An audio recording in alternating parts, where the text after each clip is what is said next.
country and serve your country and not to anybody else's country. Because with your education, because government spending so much on you, because you are in IT, so they said government spending so much on your education, nobody else should get the benefit, but your own country should get the benefit of it.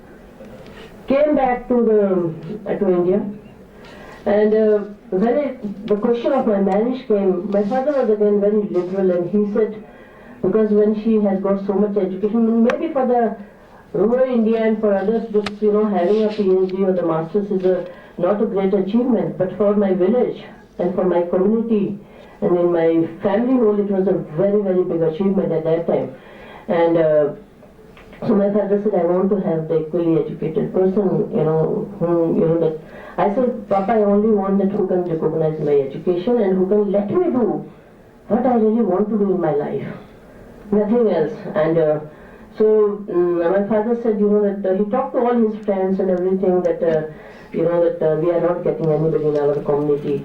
So my father said there must, his friends said that there must be somebody, whom she may be liking or, who have studied with her. So my father said, I know somebody that who has been throughout her, with her, especially from the university and to the IITs and abroad. But she has promised to me that she will marry the person who I decide.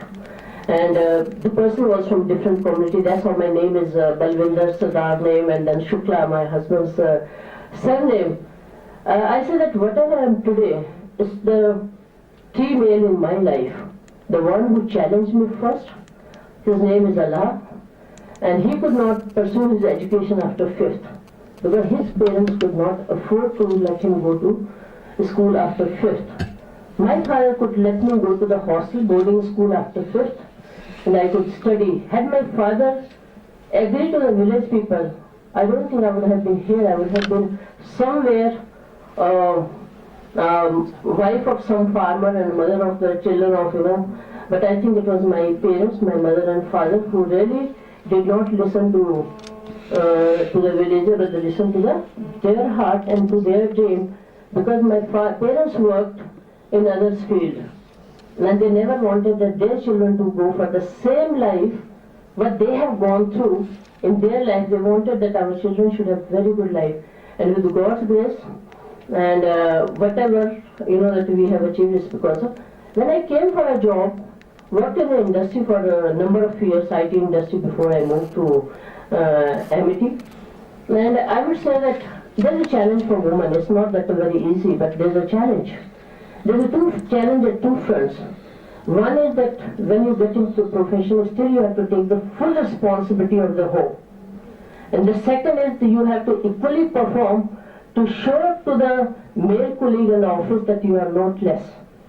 Okay, and you have that time, within that time you have to manage the both fronts and have to be performer, best housewife, and you have to be best professional. And in that what happens, the burden comes at the individual level. And only if you can get the support from the family, then only you can continue.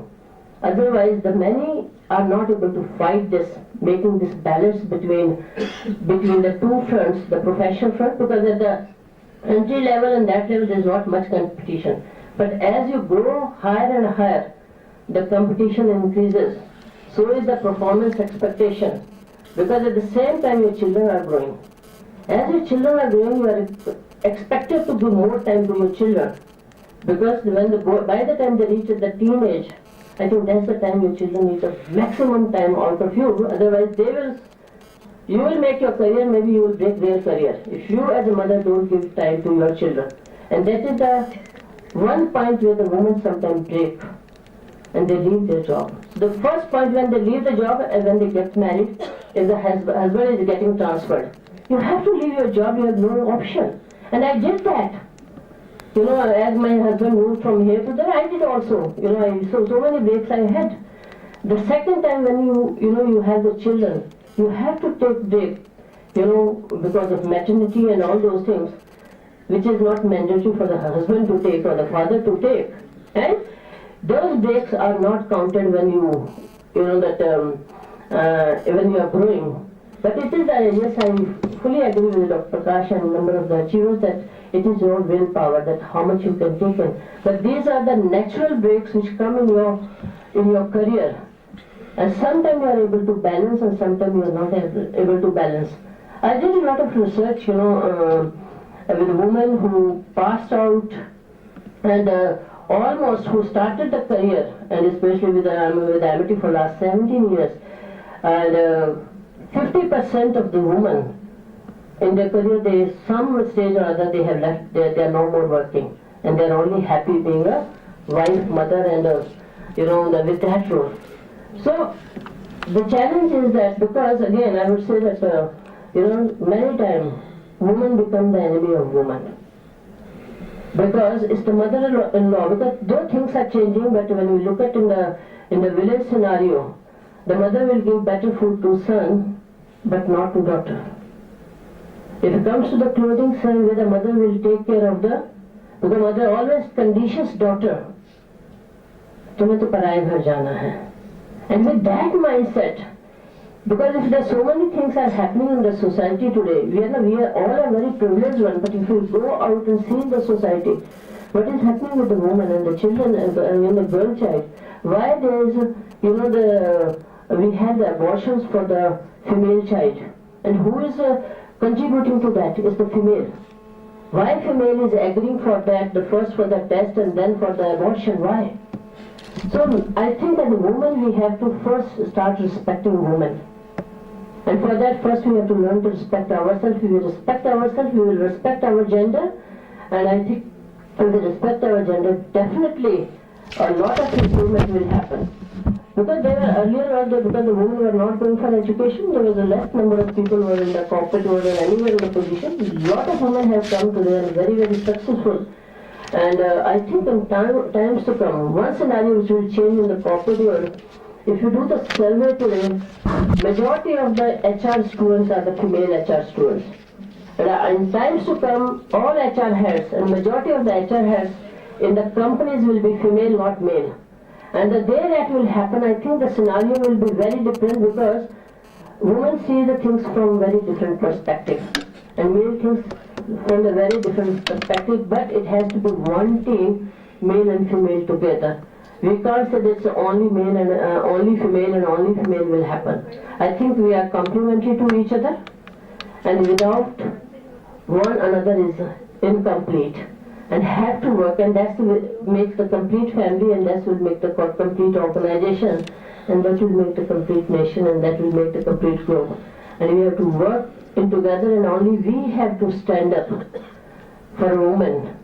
And otherwise, at home, lot many encouragement come, and whatever I am today, I said that this person, then my father, and the third person who has contributed immensely in my growth, and is my husband.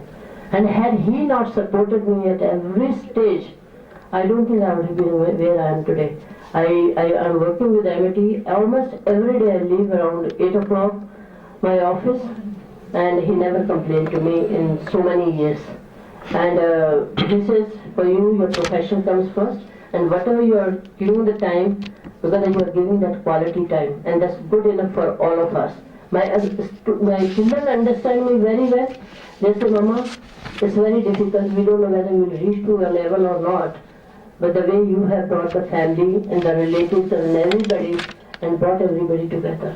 And so I think I'm very thankful to my parents and my family, and especially my two kids who understood me like anything, and who have supported me like whatever. And thank you. And I think God has been very, very kind to me. And my colleagues have been very, very helpful and kind. But yes, there has been always challenge, and the challenge for women will remain always, and that will never go away, because we have to manage the two ships. Thanks a lot, ma'am. It's like heart coming out, heart pouring out with all her life experiences which we all share. I think the destiny had it. In our scheme of designs, we were expecting Lady Justice Gyan Sudha Mishra, who is one of the other Lady Justices in the Honorable Supreme Court of India. After waiting for a long time, I think the medical situation out there, she has not been able to come out. So in order to preside over our ceremony, we had expected her.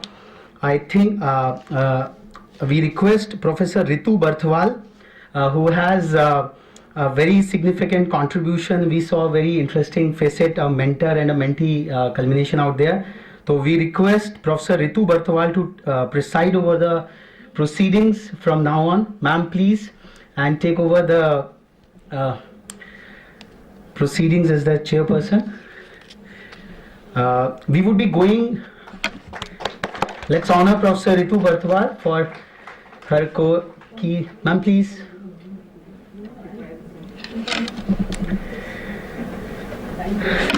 Thanks a lot, ma'am, for the honor. We have some few felicitations left out. Some of the very eminent edupreneurs and edu leaders with us, and also some of the inspiring women scientists and engineers.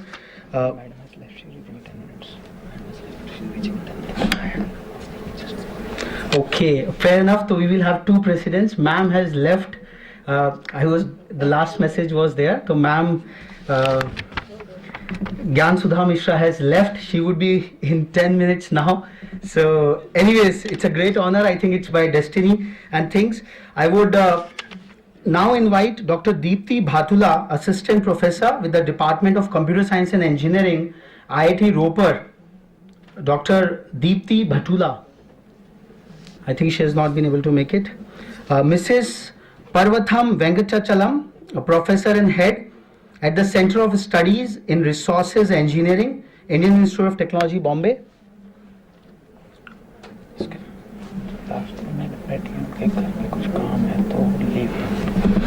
Mrs. Parvatham Venkatachalam, she has not been able to make it. I have been informed that Professor Nupur Prakash is having a pressing engagement. She has to leave. So I would request Professor Ritu Bhartwal to felicitate Professor Nupur Prakash as an inspiring edu leader. So I would request Professor Ritu Bhartwal to felicitate Professor Nupur Prakash. So it's a real rare occasion when both the teacher and the taught are felicitating each other and being felicitated by each other. So thanks a lot, ma'am. Thanks a lot, ma'am, for your gracious presence on the occasion. I would now invite Ms. B. Lakshmi, Deputy Director with the Satellite Data Acquisition, Products and Dissemination Area, National Remote Sensing Center, ISRO. Ms. B. Lakshmi, okay, we got confirmation. Dr. Beena Kumari, Scientist SG at the Marine and Planetary Sciences Group, Space Application Center, ISRO.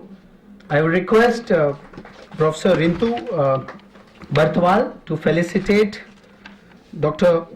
Beena Kumari.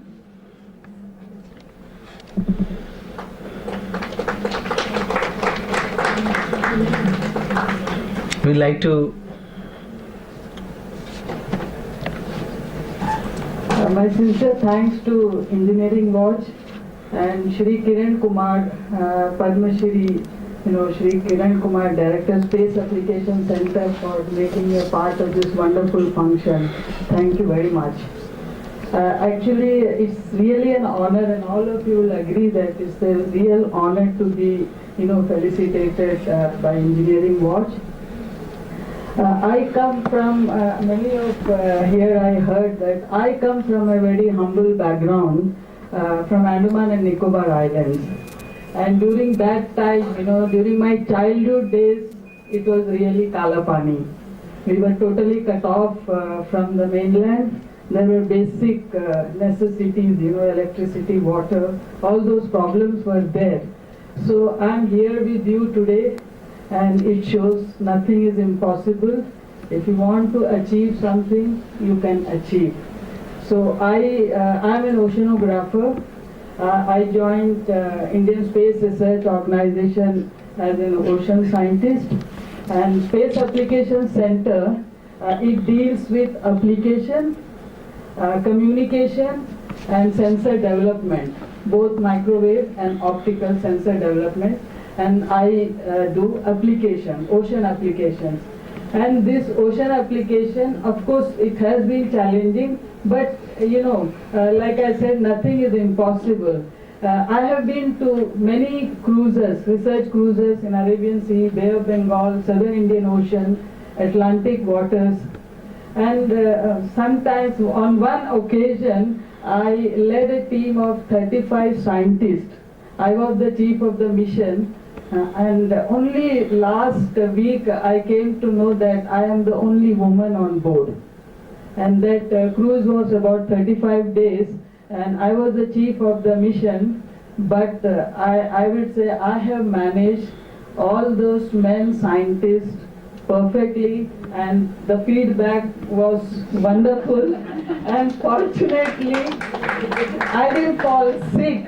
Like my parents were worried, it is fine, she's going on board with all the male colleagues and she is the chief of the mission. But what if you fall sick? The only communication when you are in the open ocean is the satellite phone. There is no other communication also. But like again I said, nothing is impossible. So I must thank my parents, mother Sumati and my father Sridharan, my sister Sulekha, Lata and my brother, wonderful brother Sunil, for supporting my good and bad deeds. We all do bad things also, we do good things also, but they always have supported me throughout my career. Whatever I have achieved, I must thank. And my inspiration all through have been my mother. My mother has taken some very bold steps during her young days, and that was the bedtime story for me by my grandmother, my Dadiji. So that really has inspired me, those stories of my mother. So throughout my life, hats off to my mother, and because of her only, whatever I am here today.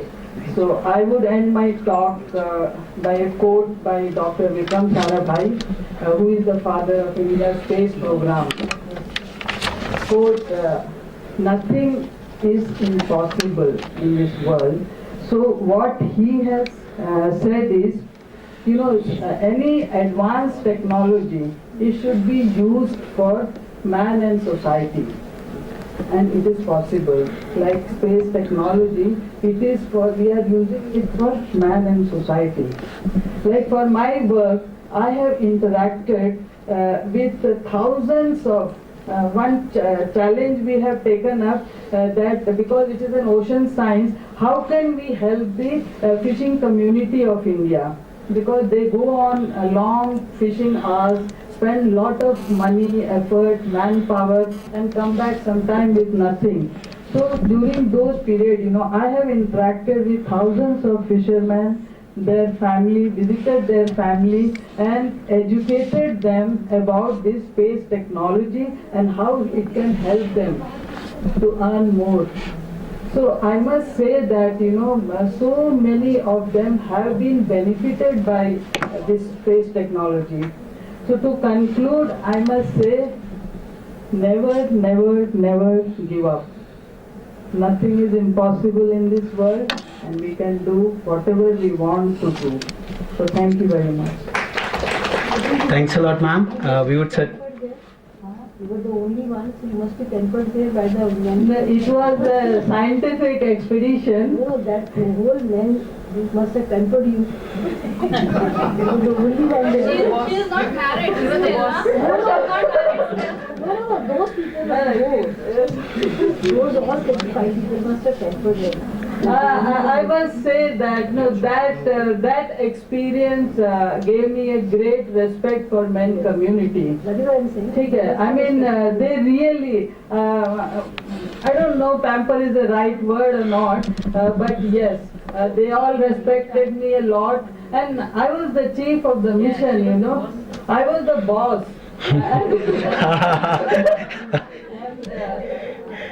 And it was not one occasion, that was the longest duration, 35 days duration, but on shorter occasion also, I was the chief, but sometimes 2 or 3 female. Why I mentioned that was I was the only female on that occasion, but I have great respect for the men community because they really supported the mission. We all welcome Honorable Justice Gyan Sudha Mishra. We all had been waiting for ma'am's presidential presence. We welcome you, ma'am.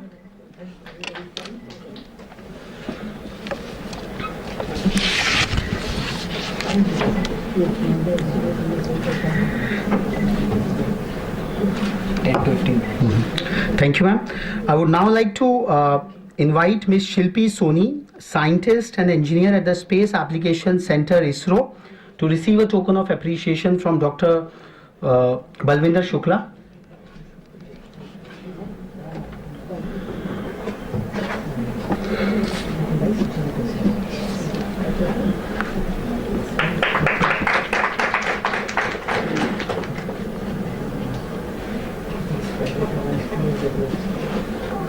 A quick word from Ms. Soni. Yeah.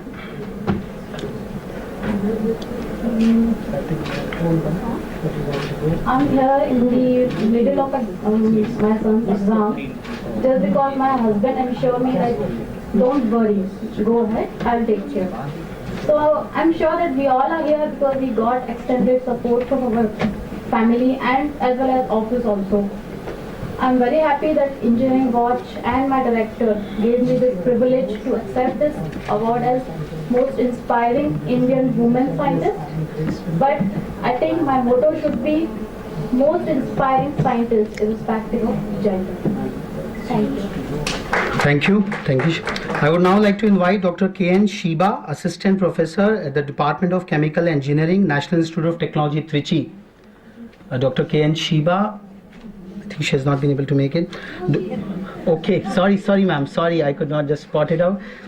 I would request the Honorable Chief Guest of the evening, Justice Gyan Sudha Mishra, to please felicitate Dr. K.N. Shiba for her inspiring works at NIT Trichy. She has been nominated by the Director, Professor Srinivasa Sundarajan.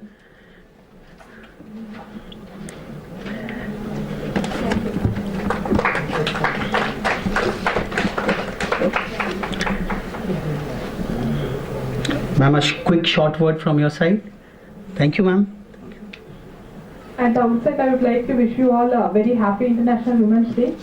I would like to dedicate this moment to my parents. Unfortunately, my father is no more here. Mr. Narayanan, and my mother is here, Mrs. Meenakshi Narayanan. And I would like to thank my director, Dr. Srinivasa Sundarajan, who had supported me, and my HOD, Dr. Sarachandra Babu, who had supported me in all my administrative activities. Basically, I'm very happy because of 2 reasons.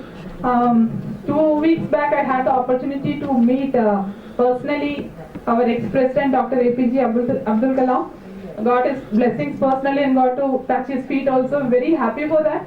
And today I'm getting this award in the most prestigious award by Engineering Watch during the 50th Golden Jubilee year of our NIT Trichy.